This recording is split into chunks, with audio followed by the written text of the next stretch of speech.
राजधानी दिल्ली में 12 साल के एक मासूम के साथ दरिंदगी का एक सनसनीखेज मामला सामने आया है। हैवानों ने उस मासूम के साथ हैवानियत की सारी हदें पार कर दी। पहले उस मासूम के साथ रेप किया, उसके बाद उसकी जान लेने की कोशिश की गई। 12 साल की मासूम अस्पताल में जिंदगी और मौत के बीच झूल रही है। दिल को दहला देने वाली यह वारदात राजधानी दिल्ली के पश्चिम विहार इलाके की है। दरअसल मंगलवार शाम को पुलिस ने 12 साल के एक मासूम बच्ची को खून से लथपथ हालात में आउटर दिल्ली संजय गांधी अस्पताल में भर्ती कराया। जब बच्ची को अस्पताल ले जाया गया तो वहां मौजूद डॉक्टर के भी रोंगटे खड़े हो गए।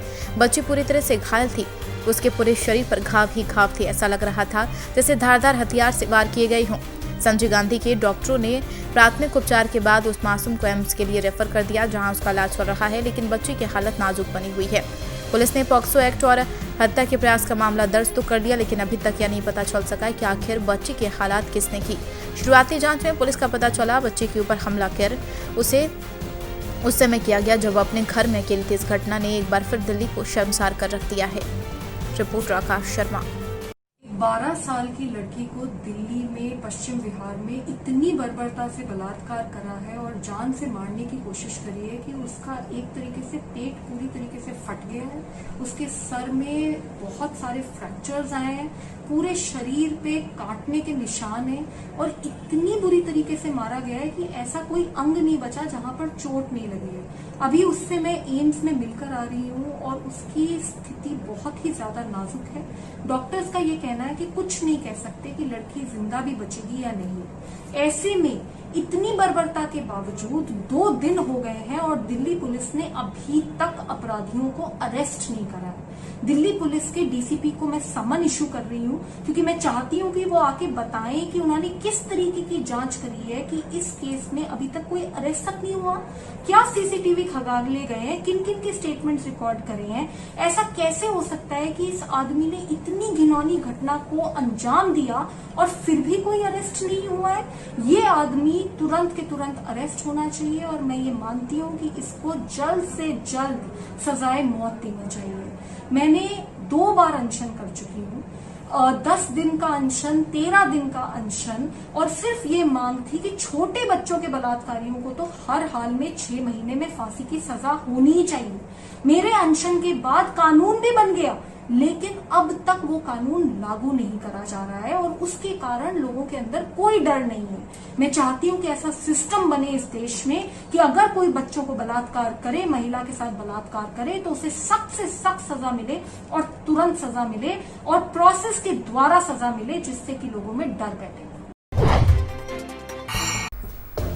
चोरी के आरोप में ट्रक चालकों ने पीट कर अधमरा कर दिया। फिर आजादपुरी मंडी में ट्रक में बंधक बनाकर हिमाचल लेकर चले गए युवक की मौत। सरसपुर दिल्ली ट्रैफिक पुलिस की मुस्तैदी से पकड़े गए दोनों आरोपी महेंद्र पार्क थाना पुलिस ने भेजा जेल।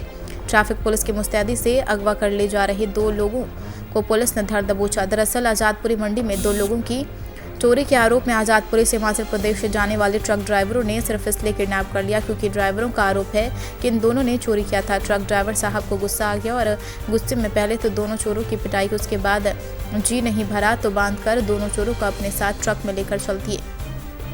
रिपोर्टर आकाश शर्मा। आंटी, आपका नाम? भगवती। भगवती। आंटी जी, क्या हुआ, क्या मामला है यहाँ पर? मेरे बेटा को मार दिया गया है। किस वजह से? मंडी में काम करने वाले 2 अच्छे बुरे लड़के सभी मिलते हैं, बुरे लड़कों के साथ उसके वो लड़के भाग गए और वो फंस गया। वो लड़के भाग गए और वो फंस गया, तो इसीलिए उसे मार दिया। तो किन्होंने मारा? ट्रक वालों ने। वो ट्रक वाले कौन थे उसके? ट्रक वाले जान पहचान के नहीं थे, हमें नहीं पता इस बात का। हमें तो वहाँ से पता चला है, थाने से। कितनी तारीख की बात है ये? तारीख की बात तो मुझे नहीं पता, ये नहीं पता मुझे तारीख की, लेकिन हमें ना 4 तारीख को खबर मिली है। 4 तारीख को खबर मिली है। तो जैसा कि आपको पता चला, उसके बारे में कुछ कंप्लेन हुई या कुछ भी? हमने कुछ नहीं करा, हम फिर देखने चले गए थे, उसको हॉस्पिटल में ढूंढने चले गए थे। जब ढूंढने से जब पुलिस वालों ने बताया, जब फिर हमारे को वो लाश मिली है। इनको ना अब देख लीजिए, अब ये बुजुर्ग आदमी है, इनके बच्चे हस्बैंड है, एक लड़की है, अब कैसे इनका घर चलेगा। वही एक कमाने वाला था और दूसरा कोई था भी नहीं, और उसको मार दिया गया है। गलत लड़के के साथ थोड़ा मंडी में चला गया, मुझे क्या पता, हम लोग नहीं जानते थे। वो नाराज़ होकर थोड़ा घर से गया था, हम लोगों को नहीं पता था। अब वो मार दिया गया। अब ये लोग कैसे रहेंगे? इन लोगों के लिए क्या है? वो ट्रक वाला कितना बेरहम था, जो जान से क्यों मारा? उसको हाथ पैर तोड़ देता, पुलिस के हवाले कर देता, उसको जान से क्यों मार दिया? क्योंकि इतना वो करा है ना इन लोगों के साथ। ये लोग इतना परेशान हैं, इनका घर कैसे चलेगा, इनका खर्चा कैसे चलेगा? ट्रक वाले ने क्यों मार दिया इनके बच्चे को? हाथ पैर तोड़ देता, इंसानियत के नाते हाथ पैर तोड़ देता। जान से क्यों मारने की जरूरत नहीं थी। सबसे बड़ी बात ना, नशा तो सरकार ही करवाते हैं ना, नशा ही तो सरकार ही देते हैं, नहीं तो सब पे बैन कर देते। बिहार में दारू बैन हो गया था ना, बैन कर देते। नशा वो कर रखे, सबकी आदत बन रही है, सब पी रहे हैं, छोटे छोटे बच्चे गलत हो रहे हैं।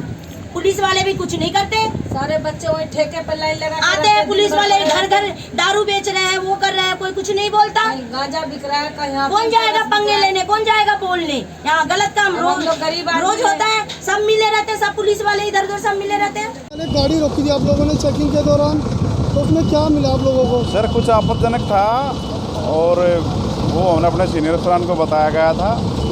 ज़्यादा जानकारी हमारे सीनियर अफसरान से लीजिएगा। किस तरह के लोग थे वैसे देखने में? ट्रक ड्राइवर वगैरह थे। हमसे जुड़े रहने के लिए हमारे YouTube channel online Hindustan news को सब्सक्राइब करें। धन्यवाद।